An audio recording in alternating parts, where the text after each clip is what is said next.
તો આ હરિજનોનું સંગ થયું. પ્રથમ અધ્યાયમાં જે છે છઠ્ઠા સ્કંદના પ્રથમ અધ્યાયમાં શ્રવણ, પછી કીર્તન અને પછી સ્મરણ. પ્રથમ અધ્યાયમાં શ્રવણ કર્યું, એના પછી કીર્તન થયું આમના દ્વારા, વિષ્ણુદૂતો દ્વારા. હવે જે છે એ યમદૂતોને તો ભગાડી દીધા. યમદૂતોને જ્યારે ભગાડી દીધા તો યમદૂતોને હજી સુધી લાગતું હતું કે અમારા જે યમરાજ છે ને એ જ સૌથી ગ્રેટ એ જ છે અને એ જ આ ચરાચર જગતના સ્વામી છે, એવું યમદૂતોને લાગતું હતું કે યમરાજ છે. હવે એ લોકોને ભગાડ્યા એટલે પછી યમરાજ પાસે ગયા, એમને દંડવત પ્રણામ કર્યા. યમરાજને જઈને એ કીધું કે આપના અલાવા બીજું કોઈનું શાસન ચાલે છે? એમણે પૂછ્યું કે આપના અલાવા બીજું કોઈ છે, કોઈ રાજા છે, બીજો કોણ છે? તો યમરાજ પૂછ્યું કેમ એવું પૂછો છો? તો એમ કીધું અમે એક જણને લેવા ગયા હતા, અજામિલને લેવા ગયા હતા, ત્યાં વિષ્ણુદૂતો આવીને અમને ભગાવી દીધા કે બે સરસ 4 ભુજાવાળા, સરસ શ્રૃંગાર કર્યા છે, માથે મુકુટ ધારણ કર્યું છે, એકદમ એમ કે બધા પાર્ષદો હોય પ્રભુ જ જેવા, સારૂપ્ય હોય બધા, તો હોય પ્રભુ જ જેવા. હવે પ્રભુમાં જે કૌસ્તુભ મણિ ધારણ કરી હોય ઠાકુરજીએ, ભૃગુનું ચિહ્ન હોય, એ અલગ અલગ જે છે એ થોડાક ચિહ્નો પ્રભુમાં અલગ છે, પણ એમ સારૂપ્ય જ હોય. તો કોઈ બહુ તેજસ્વી જે હતા બંને પુરુષો, તો કોઈ બીજા છે ખરા? તો યમરાજ હસીને બોલ્યા હા છે જ ને. હવે લે તમને એટલી નથી ખબર? તો કીધું આ ચરાચર જગતનો સ્વામી છે એ તો ભગવાન છે, એ તો ભગવાન શ્રી કૃષ્ણ છે અને અમે બધા જે છે ને એમની જ આજ્ઞામાં બધા કાર્ય કરી રહ્યા છીએ. કે અચ્છા એવું છે, તો આપના સિવાય બીજા આ બધા કાર્યોમાં કોણ હેલ્પ કરે છે? તો પછી યમરાજે લિસ્ટ ગણાવી કે જો બ્રહ્મા, નારદ, શંકર, સનતકુમાર, કપિલ, મનુ, જનક, પ્રહલાદ, ભીષ્મ, બલિ, સુખદેવજી, આ બધા અને હું પોતે યમરાજ, આ બધા જે ઠાકુરજીના અધિકારીઓ છે બધા અમે, અને પ્રભુ જેમ આજ્ઞા કરે એમ બધા કાર્યો અમે કરીએ છીએ. અને એક વાત જાણી લેજો અને સમજી લેજો કે જેનું મસ્તક ભગવાનને નમતું હોય અને એ સમદ્રષ્ટિવાળા પુરુષને પાસે કોઈ દિવસ પણ તમે જતા નહીં, દૂરથી જ જઈ આવજો, દંડવત પ્રણામ કરજો, જય શ્રી કૃષ્ણ કરીને દૂરથી જ નીકળી જજો, એમના પાસે જવાની કોઈ આવશ્યકતા નથી. એમ યમરાજે એ યમદૂતોને સમજાવી દીધા. એટલે ભગવાનના ચરણકમલના મકરંદરૂપ રસથી જે વિમુખ હોય એવા બહિર્મુખોને જ તમે અહીં લાવજો. એને પ્રોપર ઓર્ડર આપી દીધો કે આવી રીતે જ જે છે તમારે વર્તવું, બીજા કોઈને અહીંયા લાવવા નહીં. તો એ વાત અહીં કરી. તો ગાન તો નથી કરતા, પણ તમને કીર્તન જે છે એ હું બતાવી દઉં ઘણું, કેમ કે આગળ આપણે દર્શન કરવાનું છે. કે યમદૂત છે ને કોણે ગોતે? તો કે જે હરિવિમુખ જે જન હોય ને એને ખાસ એ યમદૂત ગોતે. હરિવિમુખ એટલે શું? બેઝિક ક્વોલિટીઝ શું હોય? જે હરિવિમુખ, પ્રભુથી વિમુખ જે વ્યક્તિ હોય, શું હોય બેઝિક ક્વોલિટી? તો કે ઠાકુરજી અને ઠાકુરજીના ભક્તો એની નિંદા કરે, એનાથી જેલેસ રહે, એમાં એમને માત્સર્ય ભાવ રહે. ભગવાન અને ભગવાનના ભક્તો માટે એ પ્રકારની જે ખરાબ ભાવનાઓ હોય બધી એ વ્યક્તિને હોય. એ સહજ આસુરી છે એ લોકો, કે આ અહીંયા જ પડ્યા રહેવાના છે, અને કોઈ કરતું હોય ને એને અટકાવે. જે ભગવદ નામ, ભગવત સ્મરણ કરતું હોય, ગુરુ સન્મુખ થતા હોઈએ, ઠાકોરજી સન્મુખ થતા હોઈએ, ત્યાં જતાં એને રોકે કે તું નહીં જા, ત્યાં નહીં જા, રોકે. તો આ એવા ટાઈપના જે લોકો છે ને એ હરિવિમુખ છે. તો અહીંયા સુરદાસજી કહી રહ્યા છે એવા લોકોનું સંગ તું છોડ, ત્યજ મન હરિવિમુખન કો સંગ. કે એ એવા જે લોકો છે જેમના પાસે બેસવાથી કેવલ દુનિયાભરની પ્રપંચ પંચાત અને ભક્તોની, સદપુરુષોની, વૈષ્ણવોની નિંદા જ સાંભળવા મળે, એ ટાઈપના જે લોકો છે, જાકે સંગ તે કુબુદ્ધિ ઉપજત, અશ્રદ્ધા થાય, ધર્મમાં અવિશ્વાસ થાય, સદપુરુષોના ચરિત્રમાં આપણને કલંક મૂકવાની ઈચ્છા થાય, જાકે સંગ તે કુબુદ્ધિ ઉપજત, પડત ભજન મેં ભંગ, ત્યજ મન હરિવિમુખન કો સંગ. તો એના માટે શું કરવું જોઈએ એ અહીં બતાવી રહ્યો. અજામિલને તો છે ઉદ્ધાર થઈ ગયો, અંત સમયમાં એણે ભગવદ નામ લીધું, એમાં એનું ઉદ્ધાર થયું, એને એક મોકો મળ્યો અજામિલને કે જો હમણાં જે છે યમદૂત લઈ જતા હતા, હવે નહીં લઈ જાય. વિષ્ણુદૂતે એને અટકાવ્યો યમદૂતોને, અને ફરી પાછું એને સ્મરણ કરવાનો મોકો મળ્યો. શ્રવણ કર્યું, કીર્તન કર્યું. હવે એ જે બધું એણે સાંભળ્યું છે એને પાછું સ્મરણ કર્યું. હરિદ્વાર ગયો, ગંગાજીના તીરે સુંદર મંદિર હતું, ત્યાં બધાની પોતાની જે ઇન્દ્રિયો છે એનું નિગ્રહ કર્યું, ઠાકોરજીના ચરણારવિંદમાં ધ્યાન કર્યું જઈને, અને પછી એણે પોતાનું જે દેહ છે એ પ્રભુના ચરણારવિંદમાં લગાડીને દેહ છોડ્યો છે. પવિત્ર શુદ્ધ થઈને, પાપો તો બધા નષ્ટ થઈ ગયા હતા ભગવત નામ લેવાથી.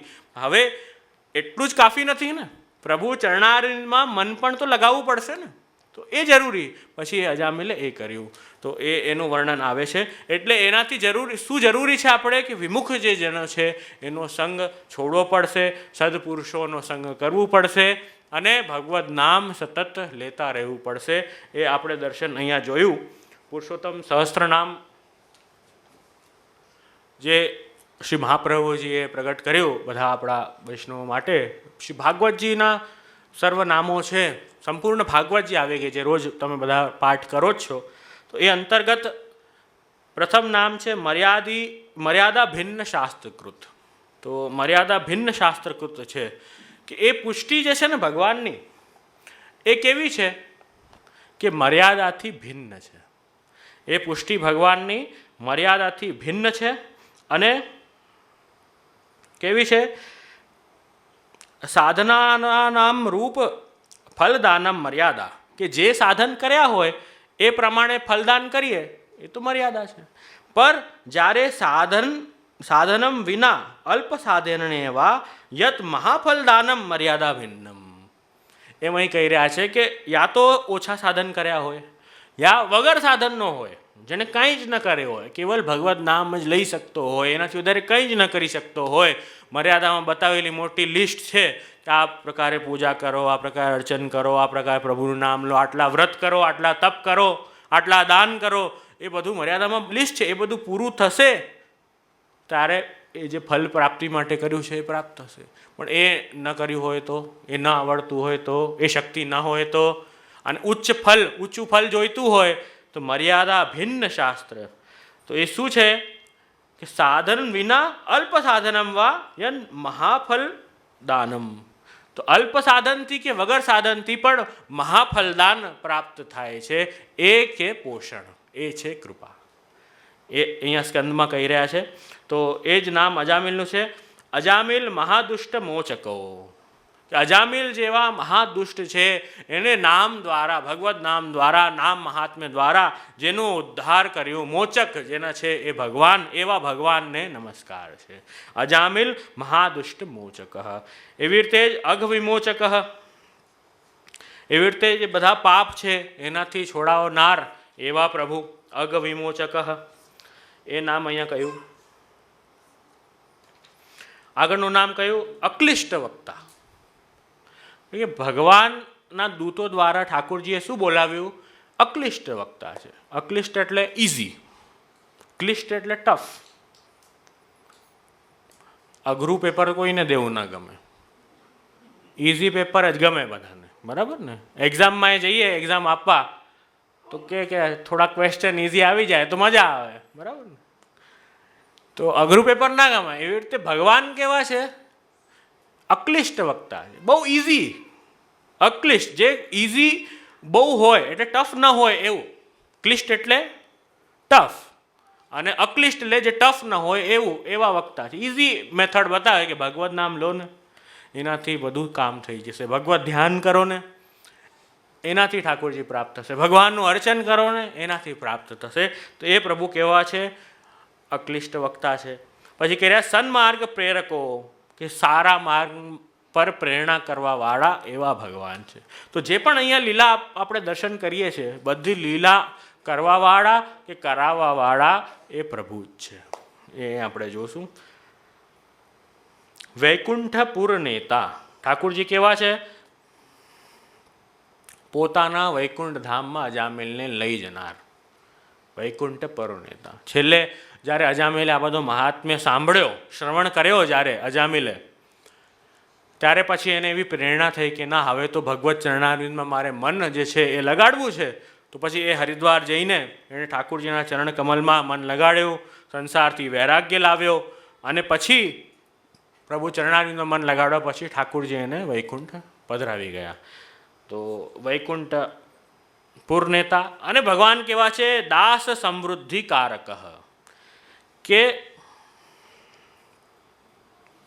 ભગવત ભક્તોની સારી રીતે વૃદ્ધિ થાય એ આગ્રહ એ ઠાકુરજીને છે, એવા પ્રભુ છે.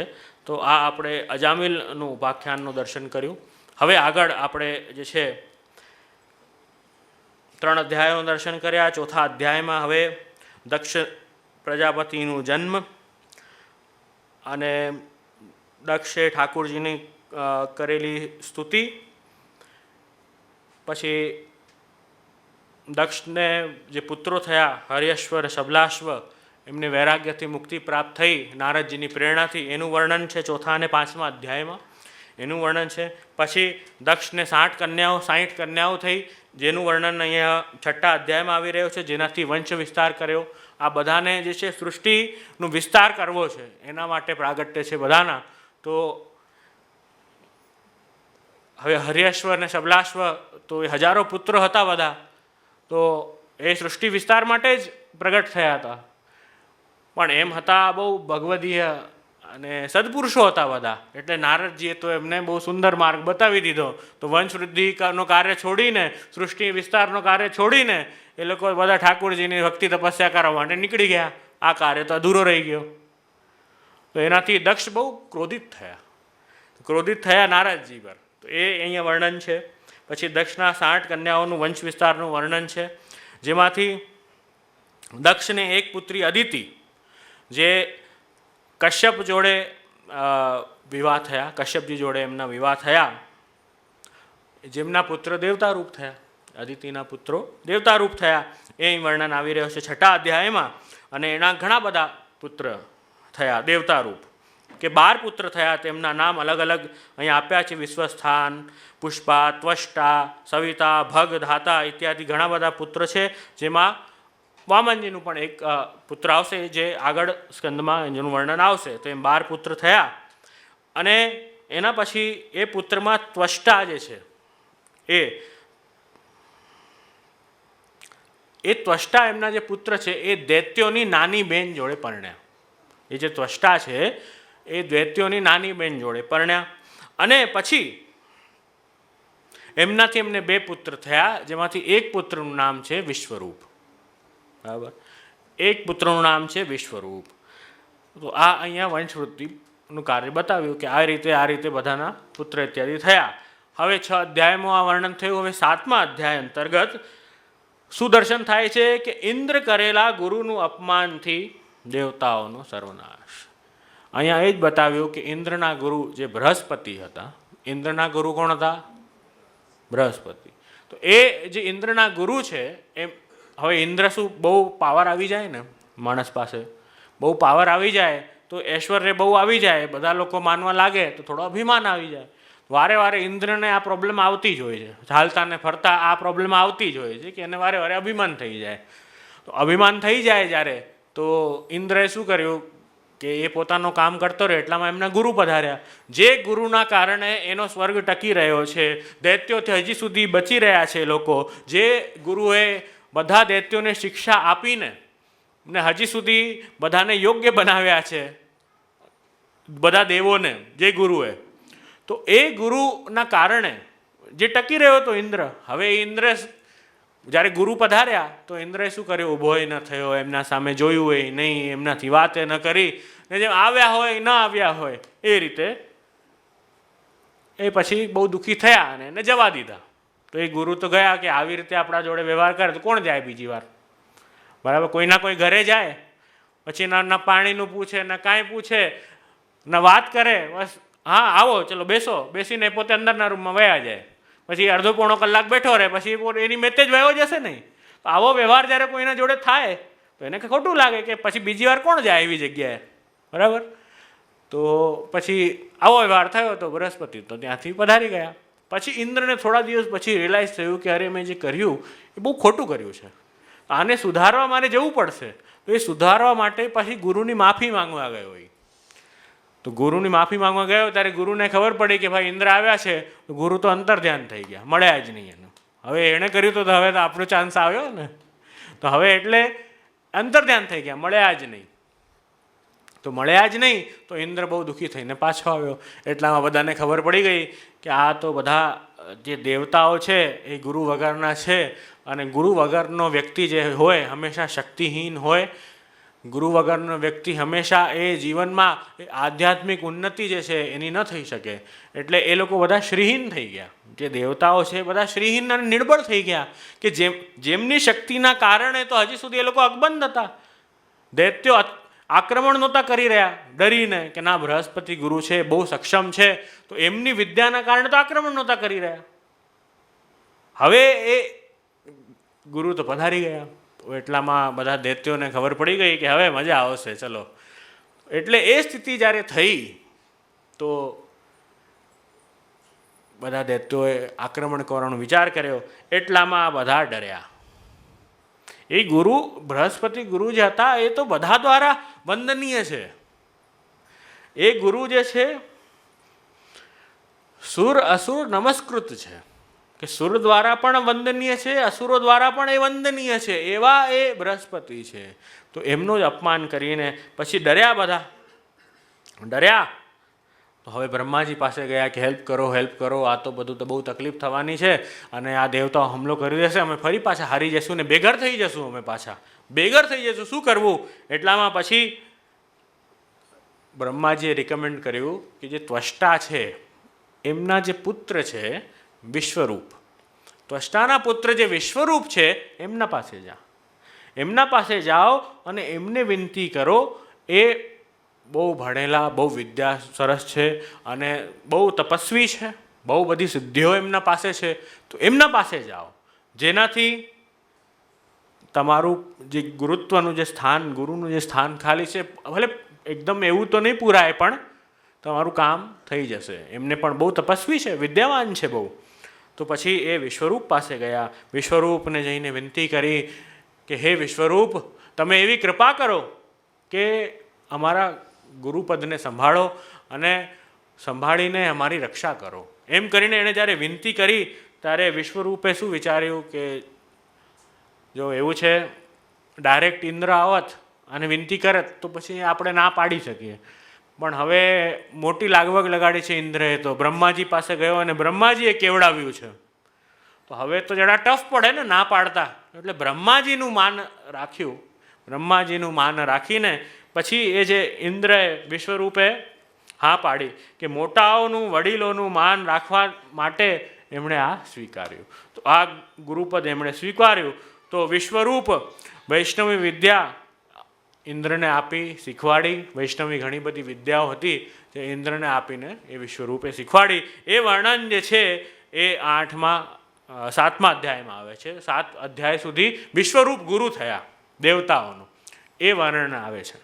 એટલે પછી વિશ્વરૂપ દેવતાઓના ગુરુ થયા. તો વિશ્વરૂપે એ નારાયણ કવચ, જે શ્રી ભાગવતમાં સુંદર વર્ણન છે, નારાયણ કવચ, જે અત્યારે પણ જે બહુ ડરતા હોય, જેમને બહુ ટેન્શન થતું હોય, કાર્ય સિદ્ધ ન થતા હોય, બધા કાર્યમાં વિઘ્ન આવતા હોય, એ સ્થિતિ હોય, તો ત્યારે એ નારાયણ કવચ ધારણ જ્યારે કરે છે એ જે જીવ, તો એ બધા કાર્યો એના સિદ્ધ થાય. પ્રભુ સર્વત્ર સર્વદા રક્ષા કરે છે એવો પ્રકારનો ભાવ એ નારાયણ કવચમાં છે. તો એ નારાયણ કવચની જે વિદ્યા છે એ વિશ્વરૂપે ઇન્દ્રને આપી, શીખવાડી, બતાવી.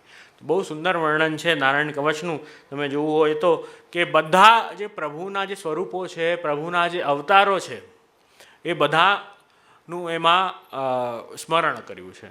કે જેમ એક્ઝામ્પલ આપું કે જેમ ગરુડની પીઠ ઉપર ચરણ મૂકનારા એવા ભગવાન, શંખ ચક્ર ગદા પદ્મ જેને ધારણ કર્યા છે એવા ચતુરાયુધ ભગવાન, એવા અષ્ટાયુધ ભગવાન, એવા ભગવાન શ્રી હરિ સર્વ પ્રકારે મારી રક્ષા કરો. એમ વિનંતી કરી છે કે સર્વ પ્રકારે મારી રક્ષા થાય એવા હરિ મારી રક્ષા કરો.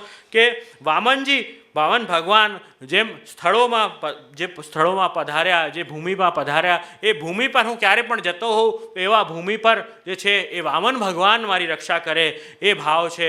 તો એ વામન ભગવાન મારી રક્ષા કરો. મત્સ્ય અવતારી ભગવાન જલ જંતુઓથી મારી રક્ષા કરે અને વરુણના પાશથી જેમ મારી રક્ષા કરો. તો એ અહીંયા મત્સ્ય ભગવાનને વિનંતી છે કે જેમ એ અલગ અલગ ઠાકુરજીના અવતારોને અલગ અલગ વિનંતીઓ છે કે હે પ્રભુ આપ મારી રક્ષા કરો. તો એ ઇન્દ્રને એ આપી, એનાથી આ અલૌકિક વિદ્યાના કારણે જે છે ઇન્દ્ર છે એ અજીત બની ગયો. એને કોઈ જીતી શકે એમ હતો જ નહીં. એટલે નારાયણ કવચના બલના કારણે એ કોઈ દિવસ એને હાનિ ના થઈ શકે. તો એ બહુ સુંદર વર્ણન અહીંયા છે. નરસિંહ ભગવાન જંગલોમાં રક્ષા કરો, રણભૂમિમાં રક્ષા આપ કરો મારી. પોતાની દાઢ વડે આ પૃથ્વીના રસાતલથી ઉપર લાવનાર એવા યજ્ઞ મૂર્તિ વરાહ ભગવાન મારી માર્ગમાં મારી રક્ષા કરો. પરશુરામ ભગવાન પર્વતોના શિખર ઉપર મારી રક્ષા કરો. એમ લક્ષ્મણ સહિત ભરતજીના મોટાભાઈ રામચંદ્રજી પ્રવાસમાં મારી રક્ષા કરો. એમ કરીને સુંદર વર્ણન એ નારાયણ કવચનો વિદ્યા જે છે એ વિશ્વરૂપે ઇન્દ્રને આપી. એમ વિશ્વરૂપ એ બહુ હેલ્પફુલ થયા. વિશ્વરૂપ દેવતાઓને બહુ હેલ્પફુલ થયા અને હજી સુધી એમની જે પ્લેસ છે દેવતાઓની એ ઇન્ટેક્ટ રહી કે સ્વર્ગમાં હજી સુધી તકલીફ ના આવી. આ દેવતા સરસ ગુરુ મળી ગયા એટલે વાંધો ના આવ્યો. તો એ ગુરુની મહત્તા બતાવી કે જીવનમાં એ ગુરુ એ પથદર્શક હોય તો જો જીવન જે છે એ બહુ સરળ ને સુગમ થઈ જાય છે. એમ અહીંયા બતાવ્યું. આગળ એક બહુ સુંદર વાત બતાવી કે હવે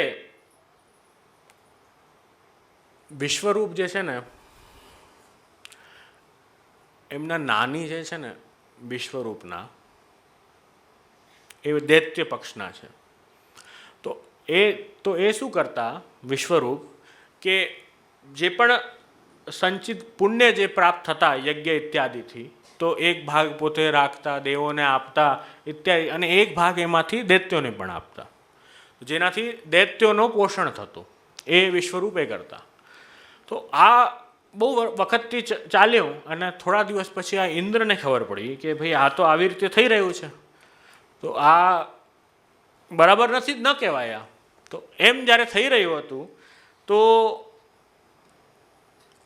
બધાને ગમ્યું નહીં અને ઇન્દ્રને ગમ્યું નહીં. એ તો એટલો ક્રોધિત થઈ ગયો ઇન્દ્ર.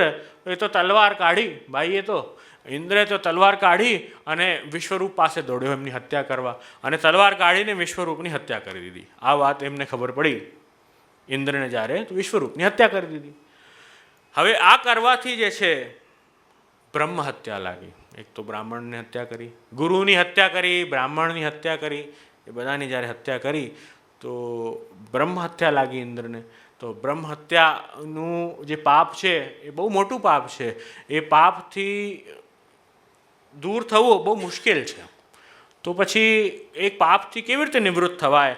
તો પછી ઘણા બધા જે લોકો છે એ આગળ આવ્યા, ઘણા બધા જણો આગળ આવ્યા. કોણ કોણ આગળ આવ્યું? તો અહીં વર્ણન કરી રહ્યા છે કે બ્રહ્મ હત્યા પ્રભુની ઈચ્છાથી જ આગળ આવ્યા. કેમ કે ઇન્દ્ર જે છે એ દેવતાઓનો રાજા છે, એ સ્વર્ગનો રાજા છે. તો બહુ બધા કાર્યો જે છે ને એ નિયામક છે બધાના. સૃષ્ટિ ચલાવવા માટે ઘણા બધા કાર્યો કરવા પડે, એનો નિયામક જે છે ને એ ઇન્દ્ર છે. તો ઇન્દ્રને બરાબર હોવું આવશ્યક છે. ભલે થોડા પાપ કરે છે ઇન્દ્ર, પાપ થોડા નહીં બહુ પાપ કરે છે, પણ ઠાકુરજી તો એનું થોડું પક્ષ લઈને શિખામણ આપીને એને સમજાવીને દંડ આપીને એને ફરી પાછો રસ્તે લઈ આવે છે. તો આ ઇન્દ્રે ફરી પાછી બ્રહ્મહત્યા કરી દીધી. લો, હવે ઉપાધિ થઈ ગઈ. હવે ઇન્દ્ર નબળો પડે તો પછી દેવતાઓ નબળા પડે, દેવતાઓ નબળા પડે તો અસુરો એમના પર હાવી થાય, અસુરો હાવી થાય તો સૃષ્ટિમાં ફરી પાછો હાહાકાર મચી જાય, સૃષ્ટિમાં ઇમ્બેલેન્સ થઈ જાય. તો એટલે ઠાકુરજીની ઈચ્છાથી જે દેવતાઓ છે અને પ્રભુની ઈચ્છા પ્રમાણે અલગ અલગ ભક્તોએ જે છે એ ઇન્દ્ર પર કૃપા કરી. જેમ કે અલગ અલગ લોકોએ શ્રાપનો ભાગ લીધો. જે બ્રહ્મ હત્યા લાગી હતી ને એ શ્રાપ હવે કેવી રીતે નિવૃત્ત થશે? તો અલગ અલગ થોડો થોડો એ પાપનો ભાગ પોતે લઈ લીધો. એ આવે તો કેવી રીતે પાપ લઈ લીધો? તો અહીં વર્ણન કરે છે કે પૃથ્વીમાં જે ક્ષાર ભાગ દેખાય છે, જેમાં બંજર જગ્યા, જે બંજર જગ્યા છે, જેમાં કોઈ વનસ્પતિ ન ઉગી શકે, એકદમ ડેઝર્ટ એરિયા દેખાય ને, કોઈ વનસ્પતિ ન ઉગે, ઝાડપાન ન ઉગે, કાંઈ ન ઉગે, સાવ બંજર જગ્યા જે દેખાય, નોન ફ્રૂટફુલ જે જગ્યા છે, જેમાં કોઈ ટાઈપનો પ્રોડક્શન ન થઈ શકે, એવી જે જગ્યા ક્ષાર ભાગ જે છે એ બ્રહ્મ હત્યાનો પાપ પૃથ્વીએ લીધો. તો એ પૃથ્વીને એ મળ્યું જેમાં અન્ન પાકશે નહીં, કોઈ દિવસે અન્ન ઉગશે નહીં ને પાકશે નહીં, એ થયું, એ મળ્યું. પછી વૃક્ષોમાં જે ગુંદર નીકળે છે એ વૃક્ષોએ એ પાપ લીધું બ્રહ્મ હત્યા રૂપે. પછી સ્ત્રીઓ લક્ષ્મીજીના અંશરૂપ છે, તો જે માસિક ધર્મ જે સ્ત્રીઓને આવે છે એ બ્રહ્મ હત્યાનું શ્રાપ જે છે એ સ્ત્રીઓએ લીધું, એના કારણે આવી રહ્યું છે. તો અને જલમાં જે ફીણ અને પરપોટા દેખાય છે એ પણ એના કારણે આવે છે.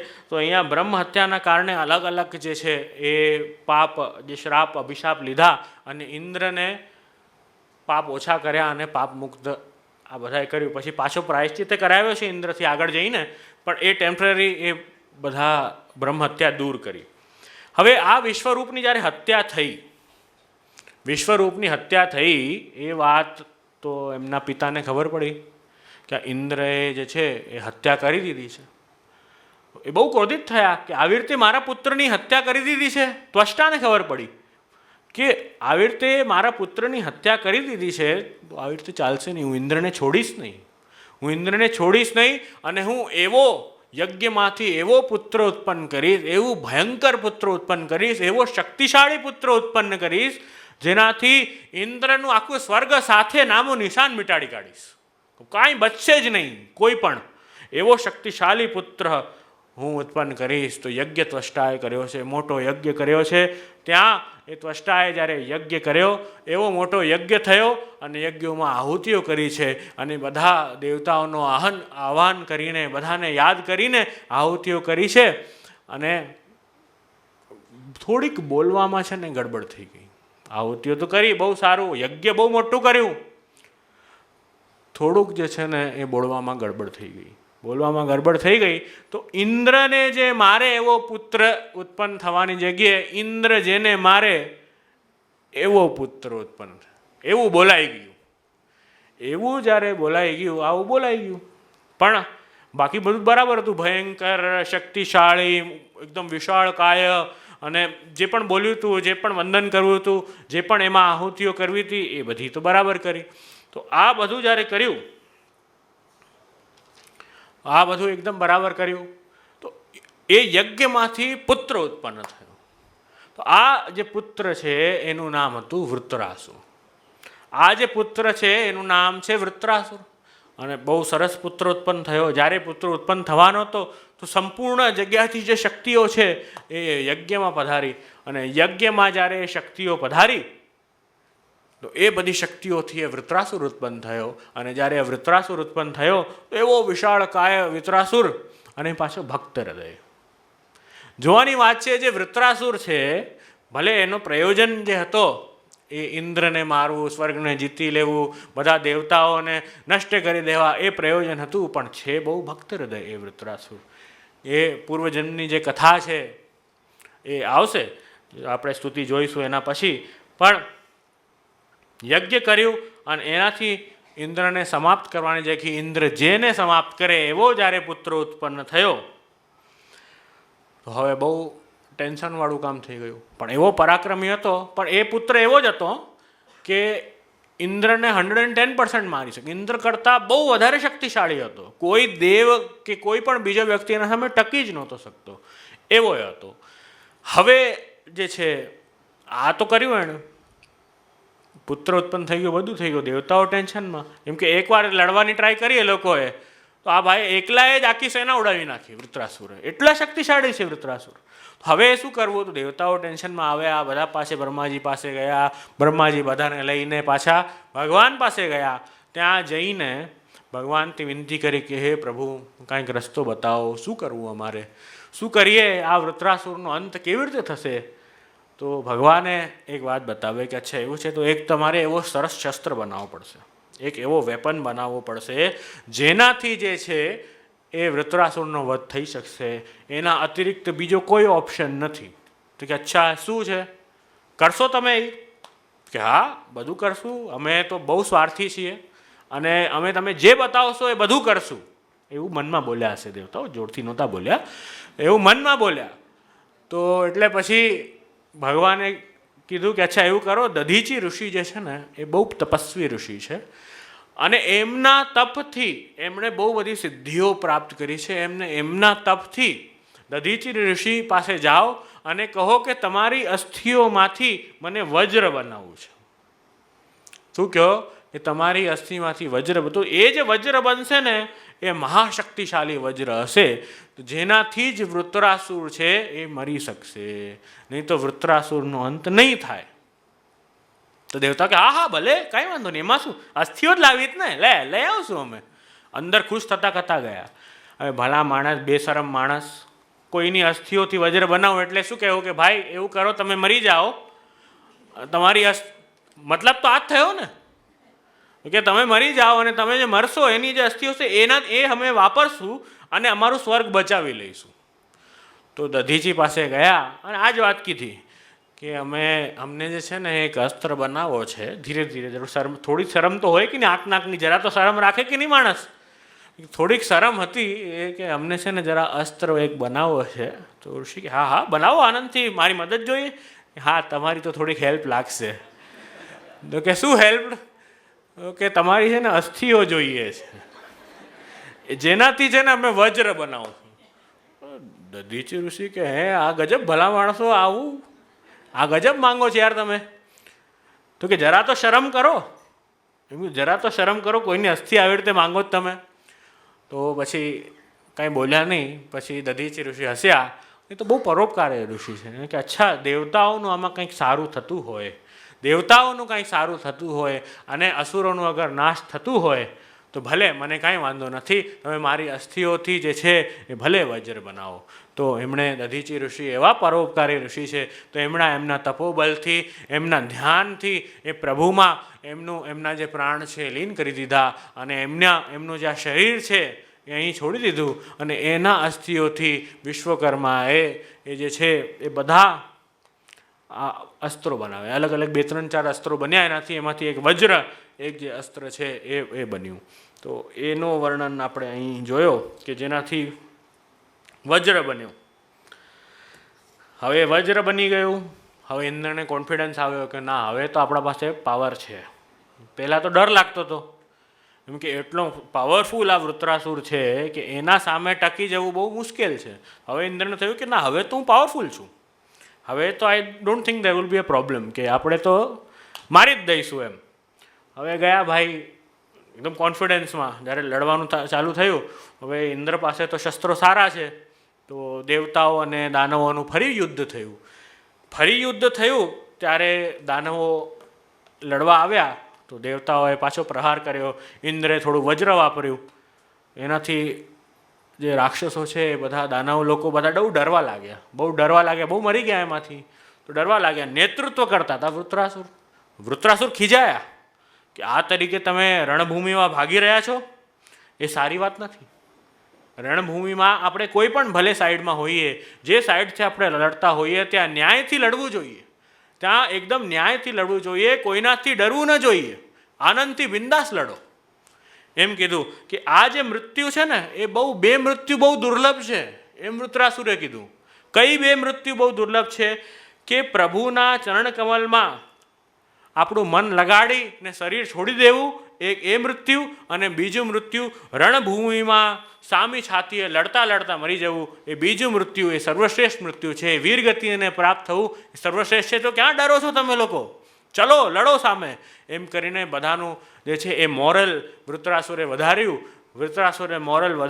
અને પછી એ દેવતાઓ પાસે લડવા ગયા બધા. હવે લડાઈ થઈ રહી છે, ખૂબ લડાઈ થઈ રહી છે. એમાં પાછા વીક પડે છે થોડા અસુરો વીક પડે છે. તો વૃત્રાસુર પણ લડવા ઉતર્યા. વૃત્રાસુર લડે છે બધા જોડે, મારામારી થઈ રહી છે. અને હવે એકાકી જે સામનો છે ઇન્દ્ર જોડે થયો. વૃત્રાસુરનો સામનો જ્યારે ઇન્દ્ર જોડે થયો ત્યારે ઇન્દ્રએ કીધું ચલો લડીએ. તો વૃત્રાસુર કે હા બસ લડવા માટે તો જન્મ થયું છે, લડીએ ચલો. તો લડીએ. તો જેમ લડવાનું શરૂ કર્યું, વૃત્રાસુરે ધક્કો માર્યો, ઇન્દ્ર એકદમ દૂર જઈને પડ્યા, એકદમ દૂર જઈને પડ્યા. ફરી પાછો લડવા આવ્યો. ઇન્દ્રએ ગદા કાઢી તો વૃત્રાસુરે તે એમના અસ્ત્રથી ઇન્દ્રને ખૂબ માર પડી. વૃત્રાસુરને ઇન્દ્રને ખૂબ માર્યા, પકડીને ખૂબ માર્યા. તો ઇન્દ્ર ટેન્શનમાં કે ઓહો આ કેમ, બહુ થાકી ગયા લડતા લડતા. વૃત્રાસુર કીધું આ શું કરે છે ભલા માણસ, આ શું કરે, ગદા આપી હતી મારા જોડે લડવા માટે. એમને વૃત્રાસુરને ખબર છે, કેમ કે એમને ભગવત પ્રેરણા થઈ ચૂકી છે કે એમનો શેના માટે જન્મ છે અને શું થવાનું છે આગળ એ ખબર છે. એ વૃત્રાસુર બોલ્યા તને દધીચી ઋષિએ જે તે અસ્થિ માંગીને લાવ્યો હતો તું, એનાથી જે અસ્ત્ર બન્યા છે એને વાપર ને. આ શું કરે છે તું, ગધા જોડે લડે છે તો મારે જ ખાઈશ ને, બીજું શું થશે. તો પછી એને યાદ દેવડાવ્યું કે વજ્ર જે છે એ છે. તો વજ્ર, ઇન્દ્રએ જે છે વજ્ર જોયું, એ વજ્ર ઉપાડ્યું. એણે ઇન્દ્રએ વજ્ર ઉપાડ્યું. એમાં વજ્રને જોયું તો એમાં ઠાકુરજીનો તેજનો દર્શન થયો. એ દધીચી ઋષિના તેજનો દર્શન એ ઇન્દ્રને થયો, વૃત્રાસુરને થયો. વૃત્રાસુરે આવા જ્યારે દર્શન કર્યા, એ વજ્રમાં એ દર્શન થયા પ્રભુના તેજના, તો એને એકાએક છે જે પ્રભુ સ્મરણ થઈ ગયું. તરત જ એને સામે એ રણભૂમિમાં ઠાકુરજીના દર્શન થવા લાગ્યા.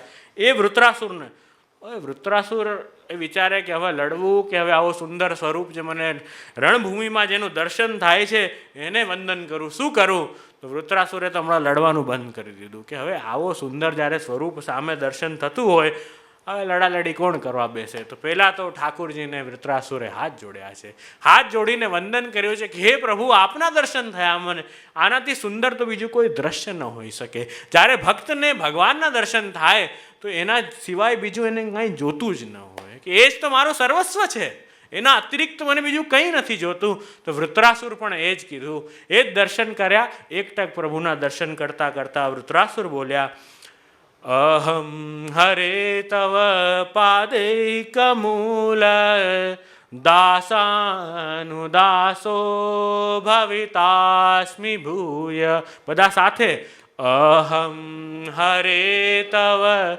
પાદૈકમૂલ દાસાનુદાસો ભવિતાસ્મિ ભૂય. મનઃ સ્મરેતા સુપતેર્ગુણાંસ્તે, મનઃ સ્મરેતા સુપતેર્ગુણાંસ્તે, ગૃણીત વા કર્મ કરોતુ કાય, ગૃણીત વા કર્મ કરોતુ કાય. આ પ્રથમ શ્લોક. એમાં વૃત્રાસુર વિનંતી કરે છે કે હે પ્રભુ આપ એવી કૃપા કરો, કે આપ મારા પર એવી કૃપા કરો કે અનન્ય ભાવથી અહમ હરે તવ પાદૈકમૂલ, આપના જે ચરણાનવિંદ છે, જે આપના ચરણકમલ છે, બસ એમની જ સેવા કરતા રહું, એમનો જ આશ્રિત હું થાઉં. અનન્ય ભાવથી આપના જે ચરણકમલ છે એની સેવા કરતો રહું. કે અહમ હરે તવ પાદૈકમૂલ, અને પ્રભુ એવો આપો કે દાસાનુદાસો ભવિતાસ્મિ ભૂય, કે હે પ્રભુ આપના દાસ એનો પણ હું દાસ થાઉં. મને તો એટલું જ બસ છે. મનઃ સ્મરેતા સુપતેર્ગુણાંસ્તે, ગૃણીત વા કર્મ કરોતુ કાય. એ વૃત્રાસુર કહી રહ્યા છે કે હે પ્રભુ આપ એવી કૃપા કરો કે આપના જે દાસ છે ને એનો પણ હું દાસ થાઉં. એનાથી શું થશે કે ડાયરેક્ટ દાસ થઈએ ને ઠાકોરજીનું તો થોડું કે ને અહંકાર આવે, હું તો ખાસ, હું તો ભગવાનનો ખાસ, એમ થોડોક અહંકાર આવે. તો અહંકાર પહેલાં અમને પૂર્વજન્મમાં થયો હતો. એમ પૂર્વજન્મની કથા આપણે થોડીક જોશું. ચિત્રકેતુ રાજાની કથા છે કે પૂર્વજન્મમાં એમને થોડોક અહંકાર થયો હતો, અને એ અહંકારના કારણે એમણે શંકર અને પાર્વતીનો અપમાન કર્યો હતો સભામાં. તો એના કારણે એમને પાર્વતીજીએ શ્રાપ આપ્યો કે તું અસુર થા. તો અસુર યોનિમાં જન્મ થયો. તો એ વાત એમને પૂર્વ સંસ્કાર છે, એ ભક્ત હતા ત્યારે, પણ અત્યારે એમની ભક્તિ વૃદ્ધિ થઈ રહી છે. એ શ્રાપ પણ છે ને ઘણીવાર વરદાન રૂપ હોય છે. આ જે શ્રાપ મળ્યો ને એમને, એ વરદાન છે એમના માટે. કેમ કે એમની ભક્તિ હજી 10 ટાઈમ્સ 10 ફોલ્ડ વધારે ખીલી ગઈ આ વૃત્રાસુરની. હજી કેમ કે વિરહ થયો ને પ્રભુનો, એના કારણે એમની ભક્તિ બહુ વધી ગઈ. તો એ અહીંયા માંગી રહ્યા છે કે હવે જે મને દાસ નથી થવું, હવે પ્રભુ આપ કૃપા કરો, દાસાનું દાસો ભવિતાસ્મિ ભૂય, કે હું તો દાસનો પણ દાસ થઉં એવી કૃપા કરો, કે અગલા જન્મમાં દાસાનું દાસો ભવિતાસ્મિ ભૂય, કે મારું મન જે છે આપના મંગલમય ગુણોનું સ્મરણ કરતું જ રહે, આપની લીલાઓનું ચિંતન કરતું જ રહે મારું મન, એવી કૃપા કરો. એમ અહીં કહી રહ્યા છે કે, અને કહી રહ્યા છે કે મારી વાણી જે છે ને એ કેવલ આપના કીર્તન કરતા રહે, મારી વાણી આપનું નામ લેતું રહે, એવી આપ કૃપા કરો.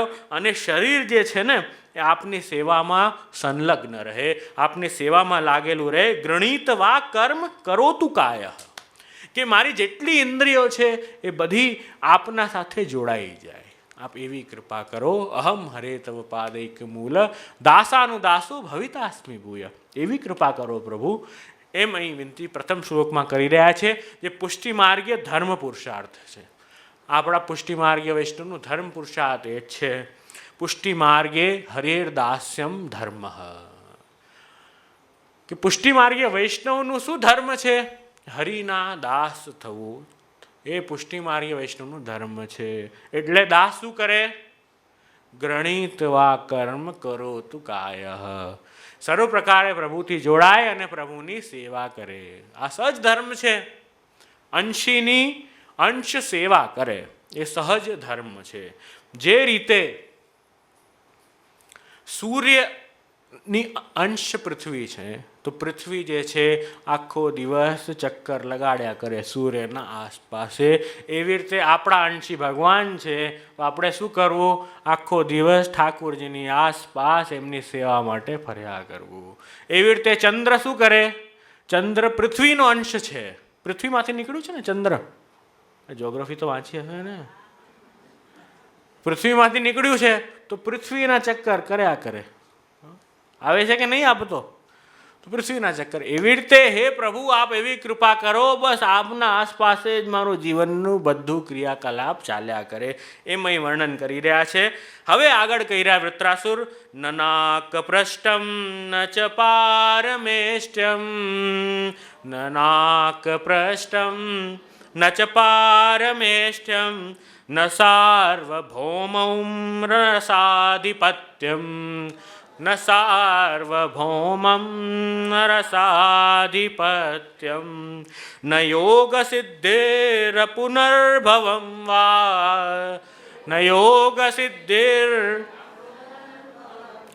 સમંજસત્વાદ વિરહૈય કાંક્ષે.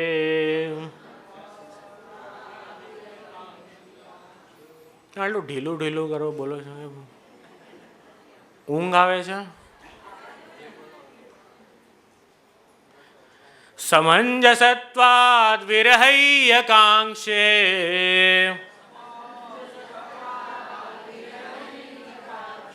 વૃત્રાસુર ચીડાઈ જશે આવી રીતે સ્તુતિ તમે ગાશો ને. તો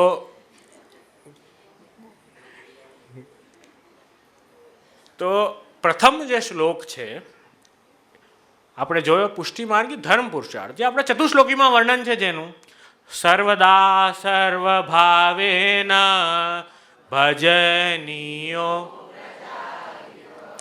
તો જેનું વર્ણન જે છે પ્રથમ શ્લોકમાં કે ભજનીયો વ્રજાધિપ, એ જ પુષ્ટિ માર્ગીય ધર્મ પુરુષાર્થ છે. તો એ પદનું હવે આપણે આગળ ગાન કરશું. કયો પદ છે? ધર્મ હિતે પાયો યહ ધન. પદનું નામ છે ધર્મ હિતે પાયો. કયો ધન? એ સાક્ષાત જે પ્રભુ છે ને, એ જ ધન જે છે ને, જેનો એ પ્રભુ જે છે ને, એ અર્થ છે ને, એ જ સર્વ, એ વેલ્થ. ધન એટલે શું હોય? વેલ્થ. તો ધર્મ કરવાથી વેલ્થ શું મળશે? યહ ધન શેનાથી મળશે? ધર્મ હિતે. એટલે શું ધર્મ છે?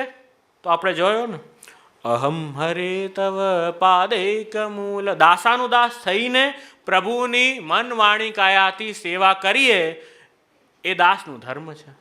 તો કહે ધર્મ હિતે પાયો યહ ધન નીકે રાગ જશોદા મૈયા નારાયણ બ્રજ આયો, કે નારાયણ બ્રજ આયો ધર્મ હિતે પાયો, એમ અહીં કહી રહ્યા છે. જા ધન કો મુનિ જપ તપ ખોજત વેદુ પાર ન પાયો, કે જે મુનિજનો જેને ગોતી રહ્યા છે વેદુ પાર ન પાયો, એ ધન જે છે એ હવે સો ધન ધર્યો ક્ષીરસાગર મેં બ્રહ્મા જાય જગાયો. એ ધન એ ભગવાન શ્રી કૃષ્ણ એ ધન જે છે જે ક્ષીરસાગરમાં બિરાજી રહ્યા છે. જા ધન તે ગોકુલ સુખ લઈયત સગરે કાજ સવારે, એ જે ધન છે એ શ્રી ગોકુલમાં પ્રગટ થયું છે, જેનાથી બધા કાજ જે છે સુંદર થઈ ગયા. પ્રભુ પ્રાગટ્યથી સારું કાર્ય સિદ્ધ થઈ ગયું, બધાના મનોરથો સિદ્ધ થઈ ગયા. એવા આ પ્રભુ છે.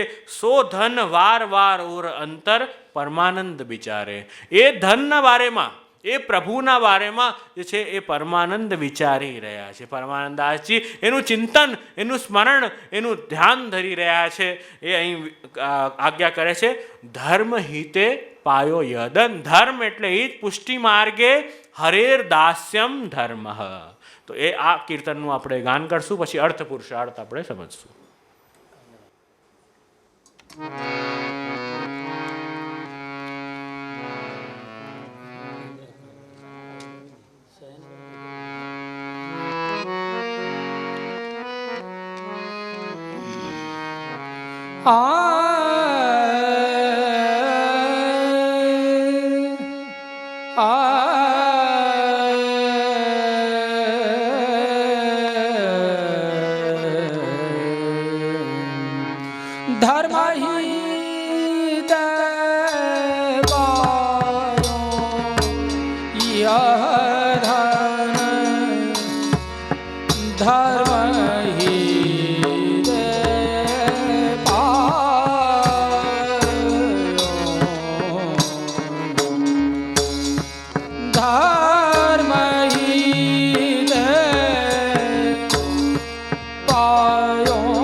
जप तप खोजत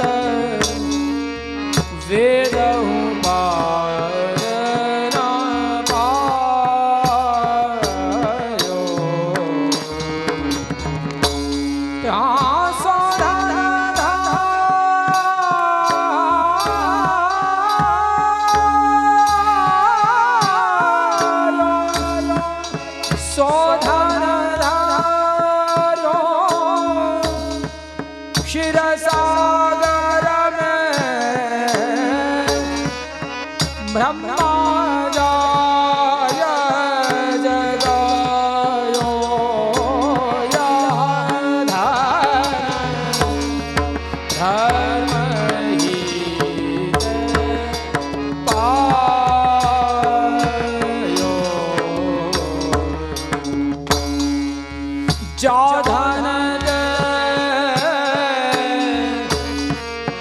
गोकुल सुखलई जा धन दे गोकुल सुखलई सगरे काज संवारे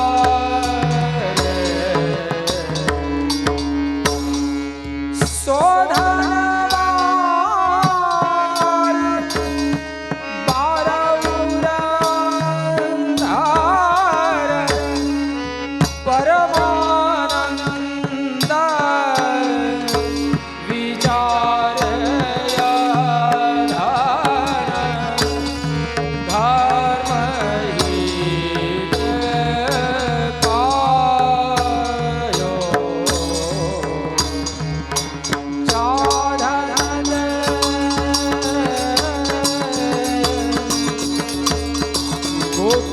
સુખ લઈયત સગરે કાજ સવારે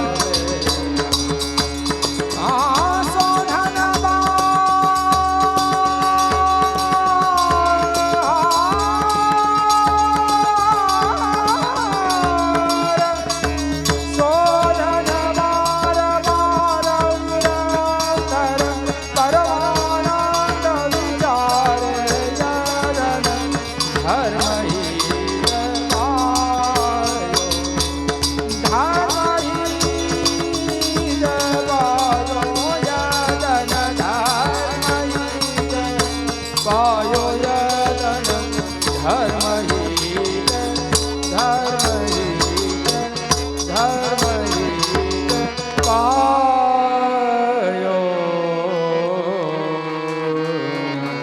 શ્રી વલ્લભાધીશ કી જય. તો આ સુંદર પદ આપણે ગાન કર્યું, જેમાં ધર્મ પુરુષાર્થનું વર્ણન આપણે જોયું. તો ધર્મનો અર્થ આપણે સમજ્યા કે પુષ્ટિમાર્ગીય ધર્મ શું છે, કે હરેર દાસ્યમ ધર્મ. આગળનું વૃત્રાસુર જે છે એ સ્તુતિમાં વિનંતી કરે છે, નનાક પૃષ્ટમ ન ચ પારમેષ્ટ્યમ, નનાક પૃષ્ટમ ન ચ પારમેષ્ટ્યમ, ન સાર્વભૌમમ ન રસાધિપત્યમ, ન સાર્વભૌમમ ન રસાધિપત્યમ, ન યોગ સિદ્ધિર પુનર્ભવમ વા, ન યોગ સિદ્ધિર અપુનર્ભવમ વા, સમંજસત્વાદ્વિરહૈયકાંક્ષે, સમંજસત્વાવિરહૈયકાંક્ષે. વૃત્રાસુર એ જ વિનંતી કરે છે કે હે પ્રભુ, મને બીજું કાંઈ નથી જોતું. નનાક પૃષ્ઠમ ન ચ પારમેષ્ટ્યમ, મને સ્વર્ગ નથી જોતું, મને બ્રહ્મલોક નથી જોઈતું, મને આ ભૂમંડળનો સામ્રાજ્ય, ન સાર્વભૌમમ ન રસાધિપત્યમ, મને કાંઈ ભૂમંડળનો સામ્રાજ્ય નથી જોઈ રહ્યો, મને કાંઈનો રાજા નથી બનવું, મને કાંઈ સમ્રાટ નથી બનવું, કે એક છત્ર રાજ મારું થાય એ રસાતલનું, એવું નથી ચાહી રહ્યું. મને એવું કંઈ જ નથી જોઈ રહ્યું પ્રભુ, કે ત્યાં સુધી મને મોક્ષ પણ નથી જોઈતું, કે આ સુધી મને તો મોક્ષ પણ નથી જોઈતું. પ્રભુ, મારી ઈચ્છા જે છે ને, અર્થો હરિ એવહી, એ અર્થ પુરુષાર્થ પુષ્ટિમાર્ગીય વૈષ્ણવનું એ છે કે અર્થ જે છે એ પ્રભુ આપ જ છો. આપના અતિરિક્ત મને બીજે કોઈ વસ્તુની અપેક્ષા નથી. એ જ અમારી સર્વસ્વ વેલ્થ છે. એટલે તમે ખબર છે, આપણા સંપ્રદાયમાં નિધિ સ્વરૂપો એમ પ્રયોગ થાય છે. નિધિ એટલે શું? વેલ્થ હોય. જેમ આ વલ્લભ પરિવારના નિધિ સ્વરૂપો છે, જે વૈષ્ણવો માથે બિરાજે, આપણા બધા વલ્લભકુલ આચાર્ય માટે બધા નિધિ સ્વરૂપો બિરાજે, એમ વૈષ્ણવોના માથે બિરાજતા ઠાકુરજી એમના ઘરના નિધિ છે, એમની વેલ્થ છે. એ આ અલૌકિક સંપત્તિ જે છે ને એ છે, એ આપણી વૈષ્ણવની તો પ્રભુ જ છે. તો અર્થો હરિ એવહી, તો એ અર્થ એ શું છે ભક્તોનું? એ ઠાકુરજી જ છે. તો બડો ધન હરિજન કો હરિનામ. તો એ ધન શું છે હરિજનોનું, વૈષ્ણવોનું? કે હરિનામ છે. એ ઠાકુરજીનું જે નામ છે ને એ જ એમના માટે સર્વસ્વ છે. એ મળી જાય, એ પ્રાપ્ત થાય તો એ આનંદિત રહે, એ ન મળે તો એ દુઃખી રહે. એમને લાગે કે ના, હજી કાંઈક ઓછું છે, કાંઈક ખૂટે છે, એવું લાગે. તો બડો ધન હરિજન કો હરિનામ. અને એ હરિનામની શું ખાસિયત છે? તો કહે બિન રખવારે ચોર નહીં ચોરે. તો કે એ હરિનામ એવું છે, બીજો ધન હોય ને તમારી પાસે તો તમારે છે ને લોકરમાં મૂકવા જવું પડે, ચાવી સંભાળીને રાખવી પડે, બધું તિજોરીઓમાં બંધ કરવું પડે, બરાબર ને? જોખમનું શું કરો તમે? સંભાળીને રાખો ને. બધા છે ને, બધા અહીંયા પોકેટો બનાવે, બધા ચોર પોકેટ, હે ને? એવું જ કરો. બિન રખવારે ચોર નહીં ચોરે. તો એ ચોર ના ચોરે. આમાં હરિનામ એવું છે કે આ ધન એવું છે કે બિન રખવારે ચોર નહીં ચોરે. એને ચોર પણ નહીં ચોરે. આને જેટલું વધારે તમે આનું અર્જન કરશો ને એટલું આનંદ થશે, એટલું તમારું કલેક્શન વધશે, પણ ચોર નહીં ચોરી શકે આને. અને સોવત હે સુખધામ. અને પાછી ઊંઘે બહુ સરસ આવશે. નિત્ય ભગવત નામ જે લે છે એને ઊંઘે બહુ સરસ આવશે, અને માથે જોખમ બહુ પડ્યું હોય ને આમ આમ ટકર પકડતી કોઈ લઈ તો નહીં જાય, કોઈને ખબર તો નહીં પડે, એ ઉપાધિ જુદી. પછી તો કે સોવતે સુખધામ, ઊંઘે ના આવે બહુ જોખમ પડ્યું હોય, પણ આવા ભગવત નામ રૂપી જે ધન છે તો એનાથી એ લઈને તો નિશ્ચિંત અભય થાય ને.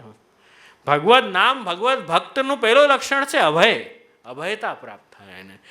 તો અને આની શું છે કે દિન દિન ભળત સવાયો દૂનો ઘટત નહીં કછું દામ. હવે એ સાદું ધન જે હોય ને એનું શું કરે કે જેમ એનું ખર્ચો કરો ને એટલું એ ઘટતું જાય, પણ આ ધન એવું છે કે જેટલું તમે ખર્ચો કરો ને દિન દિન ભળત સવાયો દૂનો ઘટત નહીં કછું દામ, હજી વધશે એવું આ ધન છે. सूरदास हरि सेवा जाके पारस को कहा काम. तो કે જેના પાસે હરિ સેવા, હરિનામ, હરિસ્મરણ રૂપી જેમના પાસે ધન છે એમને પછી પારસની આવશ્યકતા નથી. પારસ શું કરે? જે પારસ જેનાથી સ્પર્શ કરો એ સોનું થઈ જાય, એ પારસની જરૂર નથી. પ્રભુ જેમના પાસે છે તો લક્ષ્મી ના નાથ જેના પાસે છે તો પછી લક્ષ્મીજી તો એમ જ આવી જશે, પછી એમની જરૂર નથી. તો લક્ષ્મીજીના નાથ આપણા પાસે વિરાજે તો લક્ષ્મી કલત્રાય કિમસ્તી દે, એમ આપણે આપીએ શું શકવાના એમને. તો એ અહીં કહી રહ્યા છે કે सूरदास हरि सेवा जाके पारस को कहा काम. પારસની આવશ્યકતા એમની શું છે કે એમનું તો સર્વસ્વ આ જ છે, હરિજન કો હરિનામ બળો ધન. અને આ ધન તો તમને લૌકિક સુખ આપશે, એ પણ ક્ષણિક વિષય સુખ આપશે. લો ઓફ ડિમિનિશિંગ માર્જિનલ યુટિલિટી એ આવે છે ઇકોનોમિક્સમાં. એ શું કહે છે કે તમે કોઈ વસ્તુ યુઝ કરો છો, વાપરો છો, તો એકવાર એ વસ્તુ વાપરશો તો મજા આવશે, બીજી વાર વાપરશો તો પહેલાં જેવી મજા બીજી વાર નહીં આવે, ફરી ત્રીજી વાર વાપરશો. જેમ નવા કપડાં પહેરે પહેલી વાર તો ગમે, પછી એ જ કપડાં ત્રીજી વાર પહેરે, ચોથી વાર પહેરે, ના ના કાંઈક બીજું આપને, આ તો બહુ વાર ઘણી વાર. પહેલી વાર કેટલું ગમતું હતું, નવી ગાડી લીધી હોય, બહુ વર્ષથી લેવી હોય, એ તો લેવી જ છે, ત્યારે કેટલો આનંદ હતો.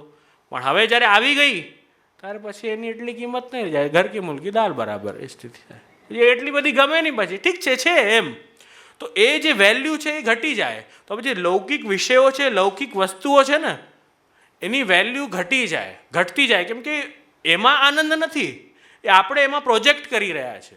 તો એવી રીતે જ આ સોનું ઇત્યાદિ લૌકિક ધન જે છે ને એ ધન જે છે એ લૌકિક છે, વિષય સુખ આપી શકે, એ પણ બહુ નાનું. અને વિષય સુખ અસલી અહીંયા નથી, એ તો ખાલી છાંટો છે, અહીંયા પ્રતિબિંબ છે વિષય સુખનું. વિષય સુખ તો સ્વર્ગમાં છે, અને આપણે બધા જ્યાં છે જ નહીં આનંદ ત્યાં આનંદ ગોતી રહ્યા છે. તો કે पारस को कहा काम, तो हरि सेवा हरि स्मरण जाके पास है, उसको तो फिर कोई वस्तु की आवश्यकता ही नहीं रह जाती. बड़ो धन हरिजन को हरिनाम. आનું ગાન કરશું.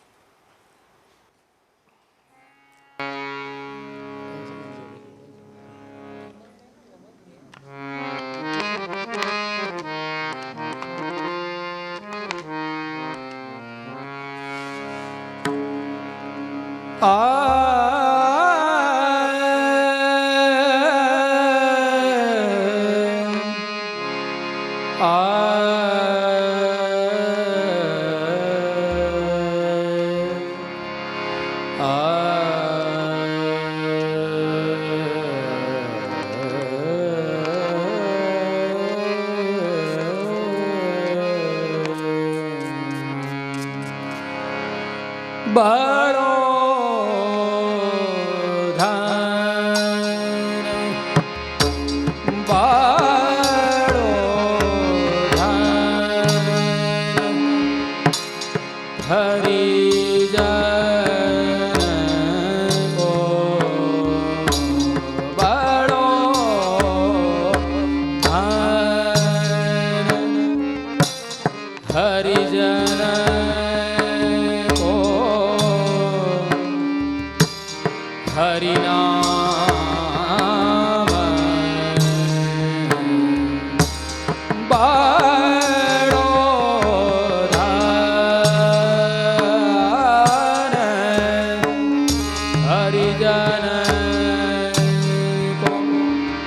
હરિનામ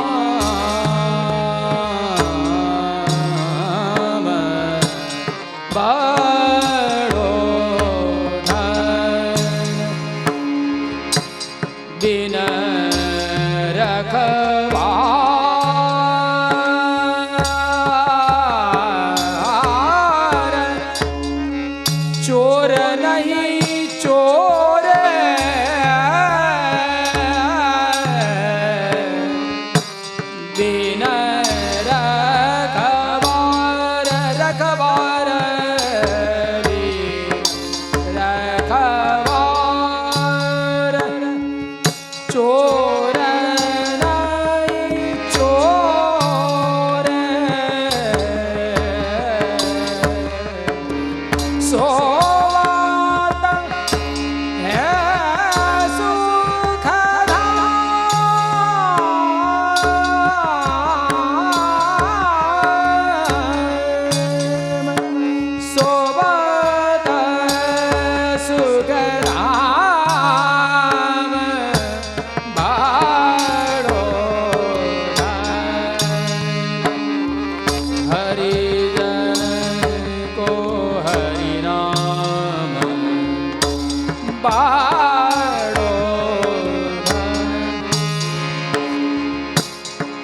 दिन दिन बढ़त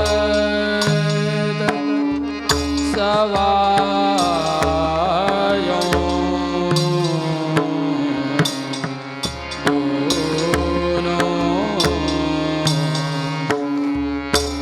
दिन दिन बढ़त सवायों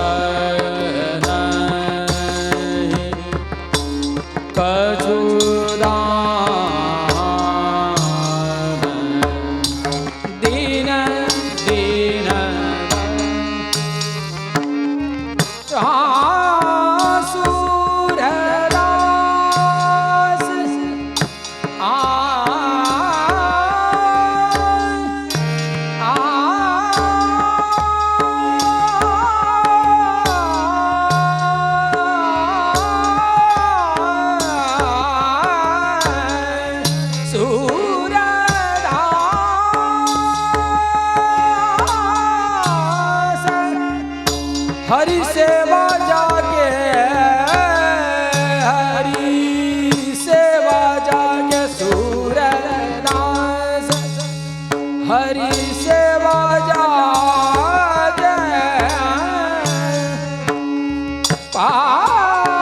पारस को कहाँ पारस को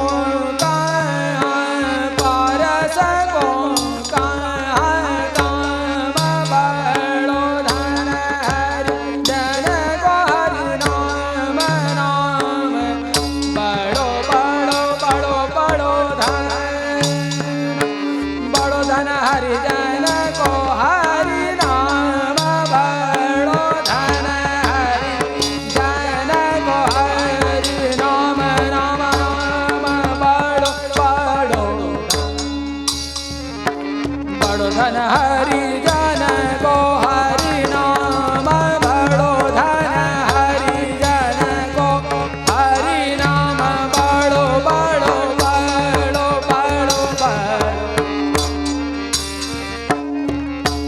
हरि जन को नाम बड़ो धन हरि जन को बड़ो नाम हरि जन को हरि नाम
सूरदास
વલ્લભાય